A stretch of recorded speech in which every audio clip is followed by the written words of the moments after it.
नमस्कार दोस्तों। आज नरेंद्र मोदी ने बिहार में तीसरे चरण के मतदान के लिए अपना चुनाव प्रचार अभियान शुरू किया। उन्होंने पिछले 7 साल में अपने माता पिताओं का अलग अलग तरह से चुनाव किया है। उन्होंने कभी अपने आप को गंगा का बेटा घोषित किया है, कभी केदारनाथ का पुत्र घोषित किया है। आज बिहार गए तो बिहार का बेटा घोषित कर देते हैं। आज मैं भी उन्हें उनके गुणों के आधार पर एक नाम देना चाहता हूँ। मुझे लगता है वो प्रसिद्ध विचारक मैकियावेली के पुत्र हैं या मैकियावेली के प्रिंस हैं। आज का उनका भाषण सहस्राम का, जो लगभग 45 मिनट का था, मैंने वो पूरा सुना। जो लोग नरेंद्र मोदी को फेंकू कहते हैं और उन्हें गप्पड़ कहते हैं, गप्पू कहते हैं, मैं उनसे सहमत नहीं हूँ। नरेंद्र मोदी फेंकू नहीं है, वो अब विकसित हो गए हैं और अब वो अपने भाषण के पहले हिस्से में चीज़ों को फेंकते हैं और दूसरे हिस्से में उन चीज़ों को जमाते हैं। तो अब या तो उनका नाम बदलकर फेंकू एंड जमाऊ या फेंकू जामू रख सकते हैं। सहस्राम में पहले 22 मिनट में उन्होंने घोषणा की, बिहार में किसानों का हब बनेगा, किसान विकास के संगठन बनेंगे, फूड प्रोसेसिंग इंडस्ट्री लगेगी, कटिहार की मछलियाँ इतनी अच्छी हैं कि कटिहार का पानी इतना अच्छा है कि उसमें होने वाली मछलियाँ विदेशों तक जाएंगी, और बिहार का एकों एक गांव इंटरनेट से जुड़ेगा। मधेपुरा के आम बहुत सुंदर हैं, मधेपुरा में आम लगेंगे। पुरलिया में केला बहुत अच्छा है। एक और ज़िले में बताया कि वहाँ का बनाना बहुत अच्छा है। पता नहीं केला और बनाना में क्या अंतर है। ऐसे ही बिहार के अनेक ज़िलों से उनके नाम से जो जुड़े हुए उत्पाद हैं, पहले आधे घंटे की स्पीच में उन्होंने ये बताया कि इन ज़िलों में ये पैदा होता है और इनका विदेशों में व्यापार करवाया जाएगा और इनके फूड प्रोसेसिंग प्लांट लगेंगे।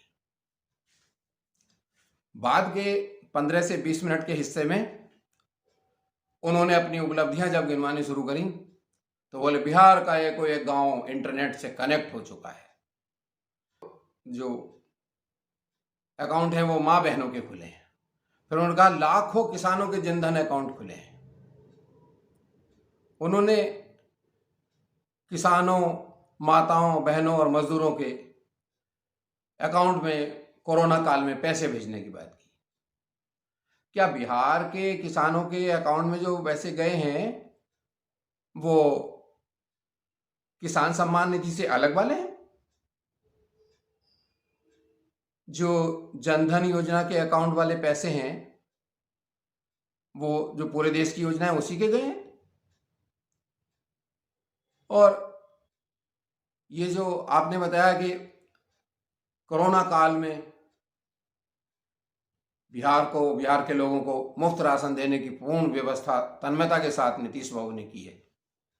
आपको मालूम है 42% लोगों को, जो रजिस्टर्ड लोग थे पीडीएस सिस्टम में, उन्हें भी अनाज नहीं मिला। फिर उनके भाषण का तीसरा चरण, उस तीसरे चरण में उन्होंने बिहार और पूर्व बिहार और पूर्ववर्ती बिहार और मगध, वहां की वीर माताओं और वीर पुत्रों के शहीदी होने का, शूरवीर नहीं सुरवीर होने का, त्यागी और बलिदानी होने का घोषणा की कि बिहार के बेटे सीमा पर शहीद होने को सबसे आगे रहते हैं।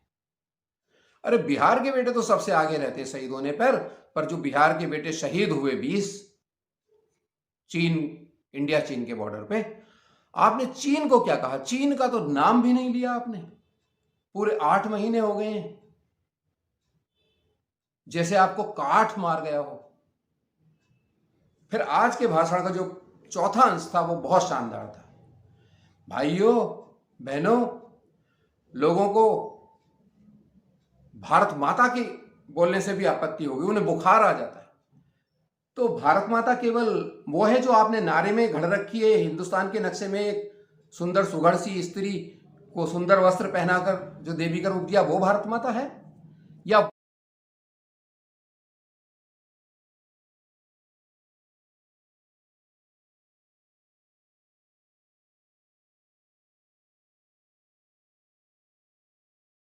वो भारत माताएं हैं जिन्होंने अपने 20 लाल खो दिए बिहार से, और आपका मुंह नहीं फूटा कि किस देश के शत्रु ने भारत के, बिहार के, मगध के उन 20 सपूतों को और उनकी मां को जो दारुण दुख दिया है, वो कौन था? वो बोले आप? फिर आपने कहा अब तो जय श्री राम बोलने पर भी लोगों को कष्ट होता है। अरे जय श्री राम बोलने पर मंदिर बनवा दिया। जय श्री राम बोलने से बिहार के चुनाव का क्या संबंध है? बिहार की बेरोजगारी से क्या संबंध है? बिहार के किसानों से क्या संबंध है? 2006 में जो मंडियां खत्म करके एमएसपी का इंप्लीमेंटेशन समाप्त कर दिया नीतीश कुमार ने, उसका क्या संबंध है? और जो अब लखनऊ में 13.5 लाख बोरियां आलू की गुम हो गई, मुख्यमंत्री जी उसे ढूंढ रहे हैं, वो तीसरा किसान कानून जो आपने बनाया है, जिसमें आवश्यक वस्तु अधिनियम समाप्त किया है, किसानों का आलू जबरदस्ती निकलवा दिया गोदामों से, और भारत के उपभोक्ताओं को वही आलू 50 और 60 रुपए किलो में खरीदना पड़ रहा है। प्याज 80 और 100 रुपए किलो, तेल एवर लोएस्ट होने पर भी तेल सबसे महंगा। ये नहीं बताया बिहार के किसानों को। फिर एक चरण चला जिसमें उन्होंने कहा बिहार के लोगों ने कोरोना में बहुत मदद की, वो बड़ी वीरता से लड़े।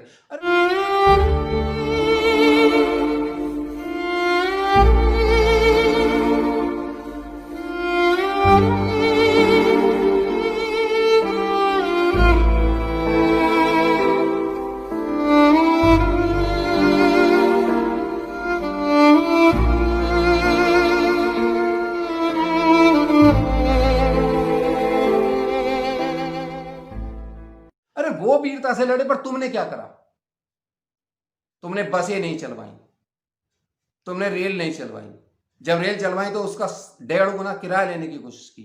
जो रेल तुमने चलवाई पटना के लिए और बिहार के अन्य शहरों के लिए, वो उड़ीसा में घूमती रही। बिहार के लोगों ने वीरता से सामना करा कोरोना का। इसमें तुम्हारा क्या योगदान है? नीतीश कुमार जी का क्या योगदान है? 47 मिनट में आपने ये बताया कि विपक्ष और गठबंधन भारत माता बोलने पर बुखार आ जाता है, इससे बिहार की कोई समस्या हल हुई? फिर आपने बताया कि उस जिले में वो पैदा होता है, उसे में बाहर विदेशों में बेच सकते हैं। क्यों 15 साल से क्यों नहीं बिका हुआ विदेशों में? परसों सी प्लेन दिखा रहे थे, पटना की सड़कों पर 5-5 फुट पानी, पटना की पौष कॉलोनियों में 4-4 फुट पानी। अभी 1 महीना पहले की तो बात है, वहां चलवाते थे ना सी प्लेन। एक भी, और जितनी रैली जाते हैं वहीं डबल इंजन की सरकार, डबल राजकुमार, जंगल राज के राजकुमार, और ये लोग जय श्री राम बोलने को मना करते हैं। अरे मोदी जी, सारी दुनिया में आप जय श्री राम बोलते फिर रहे हो, लेकिन भारत की इकोनॉमी, भारत की बेरोजगारी, भारत की अर्थव्यवस्था, भारत की मुद्रा, भारतीयों से लिया जाने वाला तेल पर 30% केंद्रीय टैक्स, इस विषय में बताओ ना। रोजगार कितने दिए, इस विषय में बताओ ना। आगे को कोई रोजगार का प्लान है, इस विषय में बताओ ना। मेरे जिले में क्या पैदा होता है, वो क्या बिक रहा है, इसको तो मैं अपने आप संभाल लूंगा। आपने तो एमएसपी की गारंटी देने से मना कर दिया। कॉरपोरेट से अब खेती करवाओगे, जमीनों पर और कॉरपोरेट का कब्जा हो जाएगा। राहुल गांधी बिल्कुल सही बोल रहे हैं। क्योंकि किसान जो है और उसके साथ मजदूर जो है वो इस देश की नींव है, फाउंडेशन है। शहर की नींव गांव है, गांव की नींव किसान मजदूर। तो अगर हम नींव को कमजोर कर देंगे, अगर हम किसान और मजदूर को कमजोर कर देंगे, अगर हम खेत को कमजोर कर देंगे, तो पूरी इमारत कमजोर हो जाएगी। तो जब हम किसान की रक्षा करते हैं, जब हम मजदूर की रक्षा करते हैं, हम सिर्फ किसान और मजदूर की रक्षा नहीं करते हैं, हम देश की रक्षा करते हैं, हम देश की फाउंडेशन की रक्षा करते हैं, हम देश के भविष्य की रक्षा करते हैं। और जैसे मैंने आपसे कहा, शहर की नींव किसान है, वैसे ही भविष्य की नींव हमारे युवा है, हमारे बच्चे हैं। तो अगर हम युवाओं को अपॉर्चुनिटी ना दें, हमारे बच्चों को एक भविष्य ना दिखा पाए, फिर हम देश की नींव को कमजोर कर रहे हैं।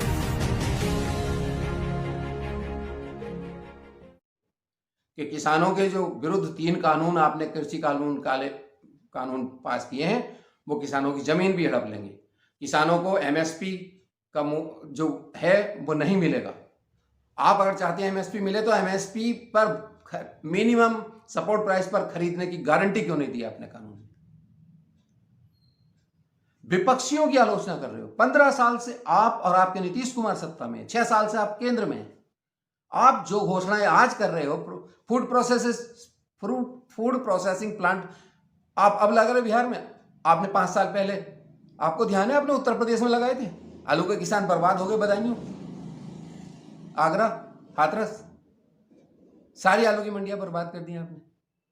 इसलिए मैंने आज आपको एक और नाम दिया है कि आप महान थिंकर मैकियावेली के प्रिंस टाइप पुत्र हैं, जिसने तय कर लिया है कि किसी भी कीमत पर, किसी भी चुनाव सभा में कोई भी अपने किए हुए काम के विषय में भी सत्य नहीं बोलना है, और आगे को जो योजना बना रहे हैं, योजना बता रहे हैं, उसके विषय में भी वास्तविकता नहीं बोलनी। इसलिए हे बिहार के नागरिकों, हे भारत के नागरिकों, जहां जो है उस अवस्था में अपने संसाधनों का, संप्रेषण के साधनों का उपयोग करिए, और बिहार की जनता को कहिए कि वो इस झूठ के सरताज जो सरकार बनी हुई है, उसे अपने मतदान के अधिकार से, मत का प्रयोग करके राजद, कांग्रेस और साम्यवादी गठबंधन को मतदान करके उन्हें जिताइए, और मोदी जी और नीतीश की इस महान जोड़ी से अब मुक्ति पाइए। जय हिंद, जय भारत, धन्यवाद।